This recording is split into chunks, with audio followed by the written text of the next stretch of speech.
তো তোমরা হয়তো ভাবছো যে আমার এরকম অবস্থা কেন, একটা চশমার কাঁচ ভাঙা, এরকম জামা নাই, মানে খালি গায়ে বসে আছি। তো আমি মহানায়ক বনিদার যে নতুন সিনেমাটা বেরিয়েছে রবিনস কিচেন, সেই সিনেমাটা দেখলাম। তারপর সত্যি বলছি, সিনেমাটা দেখার পর আমার অটোমেটিক একটা কাজ ভেঙে পড়ে গেল, মানে ইন্টারভেলটা হওয়ার আগেই কাজটা ভেঙে পড়ে গেল। মানে এইরকম পাওয়ার সিনেমাটার।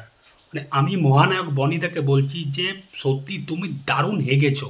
মানে তুমি এত সুন্দর হাগো কি করে, মানে এমন হেগেছে নাই, মানে তুমি না সিনেমাটা ছেড়ে উঠতে পারবে না বসে থাকতে পারবে। মানে এত সুন্দর এঙ্গেজিং একটা সিনেমা, নাম রবিনস কিচেন। মানে বনিকে না সত্যি সিনেমা ছেড়ে দেওয়া উচিত, ওই হাগাটা ওর মুখে লেপে দেওয়া উচিত। সালা সুয়ারের বাচ্চা।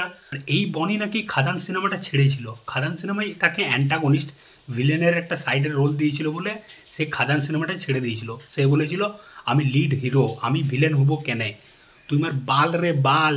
সত্যি বলছি বনিদা, তুমি হিরো হওয়ার যোগ্য না, বহু দূর দূর পর্যন্ত তুমি যোগ্য না। তুমি সাইড রোল হওয়ার যোগ্য কিনা সেটারও সন্দেহ আছে।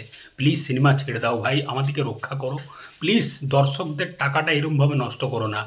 আর ওই ডিরেক্টর প্রডিউসার দিকে বলছি, যারা তোমাকে নিয়ে সিনেমা বানায়, ভাই তোদের এত টাকা, হ্যাঁ রে এ সুয়ারের বাচ্চা, তোদের এত টাকা, তাহলে কিছু টাকা ওই মন্দিরে যে ভিখারিগুলো থাকে তাদেরকে দিয়াই, গঙ্গায় ফেলে দে, তবু পূর্ণ হবে।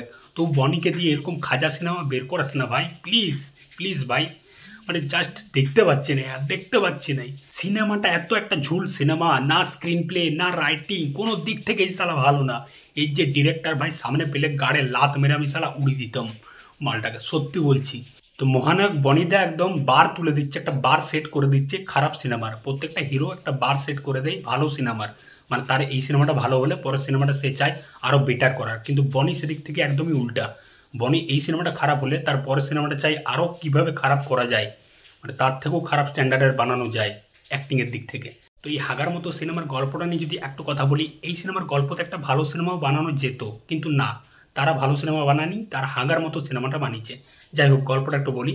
যে রবিনস কিচেনের রবিনের যে ক্যারেক্টারটা, মানে বনি যে ক্যারেক্টারটা প্লে করছে, তার অনেক দিনের ইচ্ছা যে সে একটা রেস্টুরেন্ট, একটা ক্যাফে বানাবে, এবং সেখানে একটা শেফ চাইছে। সে রাঁধুনি হিসাবে আসছে, প্রিয়াঙ্কা সরকারের ক্যারেক্টারটা, মানে শেফ হিসাবে আসছে, এবং তার সাথে বনির একটা লাভ অ্যাঙ্গেল, একটা লাভ স্টোরি চলছে।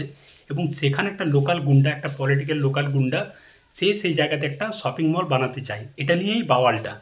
তো এই সিনেমাতে একটা মোটামুটি ভালো সিনেমাও বানানো যেত বাংলার কম বাজেটের মধ্যে, কিন্তু না, সিনেমাটা এমন বানিয়েছে মানে সেটা না দেখতে পারবে না সিট ছেড়ে উঠতে পারবে। এত বোরিং একটা সিনেমা, গল্প কোন দিকে যাচ্ছে, ক্যারেক্টার কোন দিকে যাচ্ছে, কোনো ঠিক নাই। মানে যাচ্ছা একটা গুয়ের মতো সিনেমা।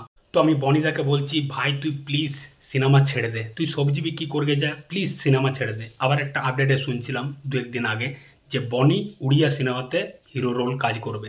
ভাই তুই উড়িয়া ইন্ডাস্ট্রিতে চলে যা, প্লিজ চলে যা, বাংলা ইন্ডাস্ট্রিটা বেঁচে যাবে, প্লিজ বেঁচে যাবে, সত্যি বলছি। তা না হলে অনুরাগ কাশ্যপের মতো চুতিয়া লোক বাংলা সিনেমাকে বারবার ঘাটিয়া বলে চলে যাবে, এই তোদের মতো বোকাচোদার জন্য। যাই হোক, এই রবিনস কিচেন সিনেমা হলে এসছে, একদম দেখতে যেও না, আমি প্লিজ বলছি, একদম দেখতে যেও না, কারণ পয়সাটা বরবাদ হয়ে যাবে, প্লিজ বরবাদ হয়ে যাবে, একদম দেখতে যেও না। তোমাদের কি মতামত অবশ্যই কমেন্ট করে জানাও। আর এই নতুন চ্যানেলটাকে ভালো লাগলে অবশ্যই সাবস্ক্রাইব করে দাও বস। চললাম।